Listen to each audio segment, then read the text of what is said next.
is Tomonews for Thursday, July 13th. LAPD testing knife allegedly found on former O.J. Simpson estate. New evidence from the O.J. Simpson trial may have surfaced after the LAPD recently came into possession of a knife that may have been used in the grisly murders. In 1995, O.J. Simpson was acquitted on 2 charges of murder in the stabbing deaths of his wife Nicole Brown and her friend Ronald Goldman. A murder weapon was never recovered. The LAPD reports that in 1998, during construction at Simpson's former estate where the murder took place, a worker on site came across a knife. The construction worker then approached an off-duty traffic cop on a movie set and handed over the weapon. Rather than turn it in, the officer kept the knife in his possession until sometime in the past month, as reported by police. The LAPD was notified of the knife's existence and obtained the weapon from the officer, who has since retired. The LAPD Robbery Homicide Division's crime lab is now analyzing the knife for any traces of DNA that still remain. However, even if new evidence is uncovered, the trial cannot be reopened due to the double jeopardy clause, which protects defendants from prosecution after acquittal. Renewed interest in the case has recently sparked following the airing of a new miniseries examining the trial, The People vs. O.J. Simpson, American Crime Story. Simpson is currently serving a prison sentence in Nevada for a 2008 armed robbery conviction. Knife found on O.J. Simpson property rekindles speculation. A knife allegedly found on O.J. Simpson's former estate in Los Angeles some 10 years ago is recently being examined by the police. A knife was reportedly found while a crew was demolishing O.J. Simpson's estate in Brentwood, Los Angeles in 2003. Police are examining the knife for evidence, including DNA and hair. The murder weapon that killed Simpson's ex-wife and her friend Ronald Goldman was reportedly a long, serrated knife. However, the knife that is currently being tested is a smaller folding knife or fixed blade. Even if the knife is found to be linked to the case, Simpson cannot be tried again for the same crime, as the double jeopardy clause of the Fifth Amendment prohibits it. Simpson is currently in prison in Nevada on a separate case. He was convicted in 2008 on 10 charges, including armed robbery. Simpson was sentenced to 33 years with the possibility of parole after 9 years. His first parole hearing will be in October 2017. 85 lashes for gay sex in Indonesia's Aceh province. On March 28th, anti-gay vigilantes raided a room being shared by 2 young men in Indonesia's conservative Aceh province and allegedly caught the men in the middle of doing gay stuff. The men in their 20s were arrested and on May 10th, convicted under Aceh's strict Islamic Sharia law, which allows for a maximum sentence of 100 lashes. Media reports say prosecutors sought 80 lashes, but the panel of judges in the provincial capital apparently thought that was insufficient and doled out 5 more each. Evidence given in the trial included testimony from a witness who admitted to spying on the pair through a hole in a wall, which is not weird at all, right? That testimony and the vigilante's video was enough evidence for the judges, and one of the defendants began weeping when he heard his fate. The sentence will be carried out before the Muslim holy month of Ramadan begins on May 23rd. The physical punishment will mark the first ever caning for being gay or gay sex in this deeply conservative corner of Indonesia. Speaking to the BBC, a local LGBT rights activist called the sentence a setback for the country and said consensual sexual behavior among adults should not be criminalized. Men caught in bed together face caning under religious law.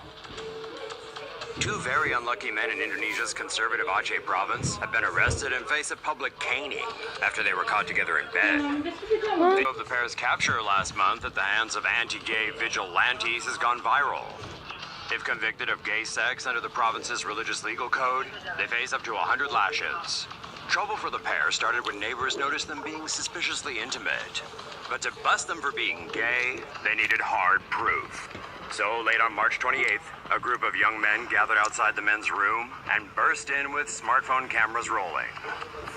Video of the pair being slapped around as they await their fate quickly circulated on social media. One young man is undressed, begging not to be reported to religious police, as gay sex is illegal in this part of the country. Meanwhile, his companion tries to escape but is blocked by one of the vigilantes. The following morning, building residents took the men to the local religious police station, where they confessed to being in a sexual relationship. The vigilantes made sure to collect baby oil, condoms, and even tissues, which they offered police as evidence of the so-called crime. If convicted of engaging in gay sex, the men could each face jail time, a fine, and 100 lashes of the cane. Under Aceh's religious legal code, you know, the one that rhymes with Maria. This appears to be the first instance of men arrested under this law in Aceh, the only Indonesian province in which homosexual acts are a crime. Amnesty International has called for the pair's immediate release, saying caning constitutes torture. Aceh was granted some autonomy in its legal affairs in 2001 after a long-running insurgency. Religious conservatism runs deep in the province, and as YouTube may not show ads on this video if we name which religion we're talking about, we'll let you take a wild guess. Cop who body slammed student has history of alleged misconduct. Deputy Ben Fields came under fire after a viral video showed him slamming a student to the ground at Spring Valley High School in Columbia, South Carolina. Reports say the unnamed victim who suffered neck, arm, and back injuries as a result of the incident was recently orphaned and is currently in foster care. Fields was fired Wednesday after the maneuvers he used were deemed unacceptable, although the sheriff was quick to add that the disrespectful student was also to blame. This isn't the first time Fields has been in hot water for using excessive force. In 2007, Army veteran Carlos Martin sued him and 2 others for an incident in which Fields slammed, cuffed, and used an entire can of pepper spray on Martin's face. When his wife Tashiana Martin attempted to record the encounter on her phone, she was restrained by another officer. Fields is also one of 10 defendants in a 2013 lawsuit filed by another Spring Valley High School student who says Fields targeted black students and unlawfully expelled him for alleged criminal gang activity.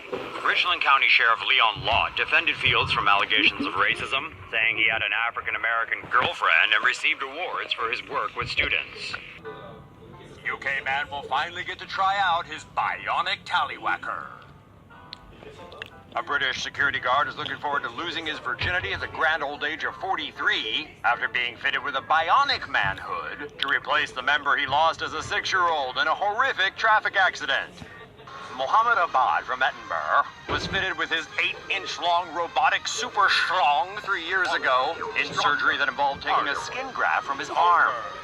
To get an erection, Mohammed has to press a button embedded in his testicles, which then pumps fluid into his penis from a reserve in his belly.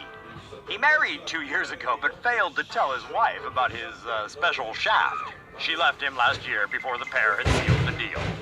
Now Mohammed has worked out a deal with dominatrix Charlotte Rose to help him finally break his duck.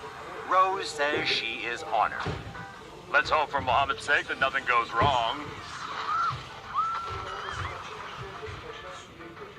If all goes well, Mohammed says he eventually hopes to get married again and have kids. We wish him luck. Bodybuilding couple charged with animal abuse over starving horses.